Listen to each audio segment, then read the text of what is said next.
What's up everybody and welcome back to the channel. In today's video, we're going to be discussing Star Wars Episode 9, The Rise of Skywalker. And what is the overlap between The Rise of Skywalker and Lost, the TV show? Stay tuned to find out. My name is Michael Inman and I'm an active duty service member in the United States military. On this channel, I chronicle my time in the Air Force and we also do military-related movie and TV show reviews. But first, let's start with a recap of Star Wars Episode 9, The Rise of Skywalker. Generally, this film probably has like 3 main steps. Sure, we're just gonna go with that. If I had to surmise what they were, it's going to be Rey, the protagonist, female of this film, getting ready for what she has to do, aka bring down the new main bad guy. Once she feels she has trained and exercised and practiced enough for this big mission, she goes on an adventure to find a way to get to the bad guy. The middle segment of this movie is giving Tomb Raider, in which they have to find a key that is hidden somewhere to get to the secret lair / planet where all of the bad guys' ships are hiding. And once there, hopefully she can take the bad guy out. That really is the story of this film. Now let's discuss some of my notes from this film, including the Lost TV show and Star Wars overlap. The first thing I want to note is the sheer scale of this film as compared to some of the other Star Wars films. They just go to some very big places. They have some big scopes. They have some like wide shots. It just feels very big, extra, and cinematic. Continuing on, we go from multiple different terrains throughout the film. So that really helped this film land in that adventure kind of category because you travel to so many spaces. And so when you look back on the entire film, you're like, wow, we have covered a lot of ground. So we start out in the woods. That's where Rey is doing her training. Then we move on to the desert. I think we are looking for a special key. Then eventually there's an exfil scene, which means exfiltrate instead of infiltrate. So we get to see kind of what it's like to go into enemy territory to rescue one of your fellow personnel. Then there's a water world scene. The entire planet is not water, but pretty much I'm gonna call it a water world scene because there's a ship that fell into the ocean, and so Rey is jumping from like deck to deck of the ship. There's waves, there's water. It's giving the water segment of the movie. And finally, we have Hades. Yes, I am talking about Greek mythology Hades. Like the final block of this film is on a planet that all I can compare it to is like a Star Wars version of Hades. Like dead people would be here if there were dead people, ghosts kind of things in this film, which I don't think there are. Yeah, actually you're right. For all my Star Wars people out there who are knowledgeable, you're right. There are ghosts or voices of people who have passed in this film or in this film franchise. But that's not what we're talking about right now. Just know the final like world that you go to is Hades. And by that, I'm comparing it to video games. You know how on Final Fantasy, you can choose your like map or your battleground? This film feels like it has 5 different maps you can jump into to enjoy your battle. The next thing that I noted in this movie is that they have a technique of jumping through space called hyperspace skipping, also referred to as light speed skipping.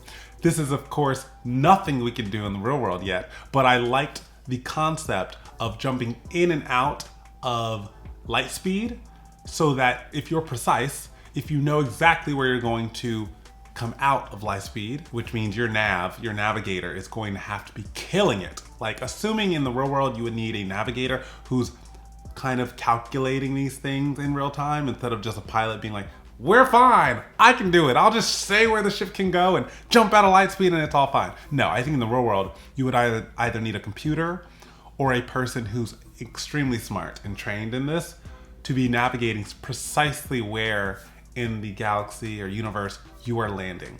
Because it's a useful tactic because if you and your adversary both have the capability of light speed skipping, that means they're following you in real time, so you can cleverly land in places where you know to do a sharp left, but hopefully they don't know to do that, so they run into things. Next, let's discuss how this film overlaps with Tomb Raider, as mentioned earlier. So we're not gonna talk about Lost, we'll talk about Lost in a sec. But, so in this film, you know how I said there's that middle segment after Rey has been trained enough and has practiced enough to kind of charge toward the final bad guy?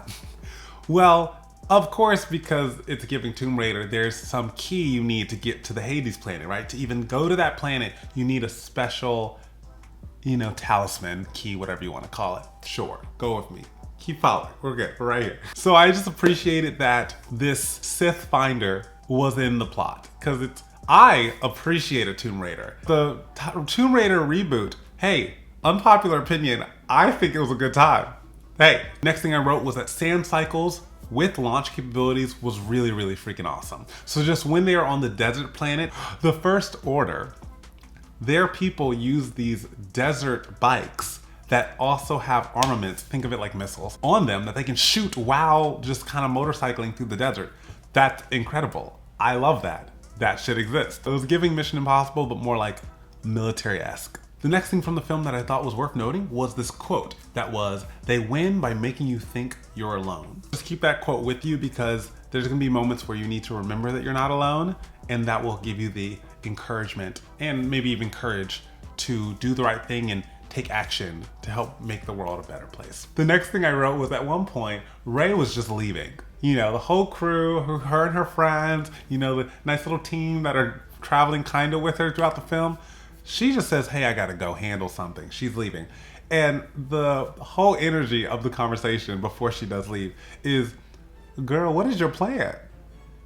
And more importantly, where are you going? Where are you going? Good luck. Wherever you go, just good luck with, okay, I'll see you later. We'll just sit here. It's fine." Next is, I wrote, that's a lot of ships. So near the end of the movie, pretty much when you get to Hades Town, shout out to that musical. But no, not Hades Town, but we'll call it Hades Planet. There's a moment in which you see the sheer number of ships that are on the bad team's side. I don't even know how you win. Just kidding. The film shows a way to win. Don't lose hope. It looks like, and maybe even was stated in the movie, that this was the largest fleet ever. And on top of that, every single ship in the fleet, these are spaceships, not seafaring ships, but every single spaceship had a planet-destroying gun attached to them.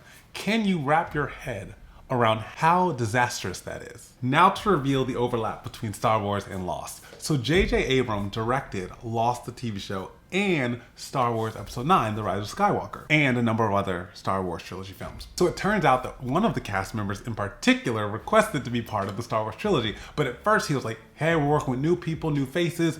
Well, mostly. So not right now. But since this was supposed to be the last film of the trilogy, it's really cool that he said yes to this actor who he has such a long history with because they shot 6 seasons of a show together. That actor's name is Dominic Monaghan, and he's the one who played Charlie in the show Lost. But in Star Wars Episode 9, he played a small minor character named Beaumont Kin. So it was so cool randomly watching this film and going, wait, is that Charlie? The next thing that I thought was a really cool tactic chosen by the good side when they were fighting the bad side on what I call Hades was when one of the pilots said, "We need to get to their altitude." Just imagine, there are hundreds and hundreds, if not thousands and thousands of these warships, but they're all at a certain altitude, very high up, right? And so you are not that high up. You and your crew of fighter jets and other type of flying ships, you are not at their altitude and they're firing at you, and so you're doing a lot of evasive maneuvers. Well, someone really smart says, we need to get up to their altitude because there's so many ships that when they fire at us, they then will be firing at each other. Good thinking in the midst of battle chaos, right? So it was a strategic thing to do. So all of the fighters said, here we go, let's go. And they matched their altitude so that it was a little more spicy when the big scary enemy warships were firing at, the friendly jets and spaceships, because they are now possibly hitting the other ships. Next, let's discuss how they executed a ground invasion type attack on the hull of an airborne warship. It was clever thinking and just kind of impressive of an idea, and I love that they did it. If this was in space, this doesn't work.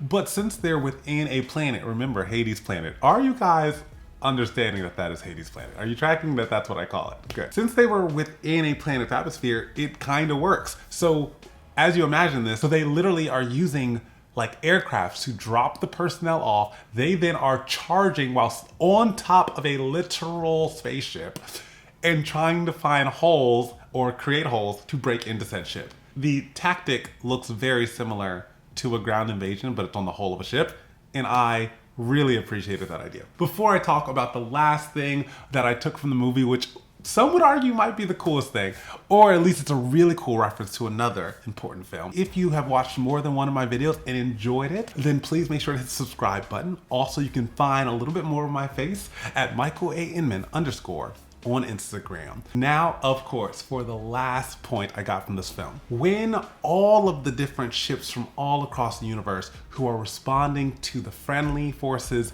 Mayday call, when they all roll up and it's a collection of civilians, like New Republic actual personnel, people that are like militia, so quasi-military. It's a huge collection of different type of parties rolling up to take down this First Order, this new, very threatening organization that would probably bring authoritarian or problematic energy to the entire universe, right? It was just an encouraging scene, but more importantly, it reminded me so much of the miracle at Dunkirk, or if you watch the film Dunkirk, which is about the miracle of Dunkirk, it reminds me of the flotilla of little merchant ships, where merchant civilian ships rolled up to a beach, which was a place of, immense problematic situationness going on, and they provided support in exfilling or transporting troops off of that beach. Point is, civilians came in and saved the day.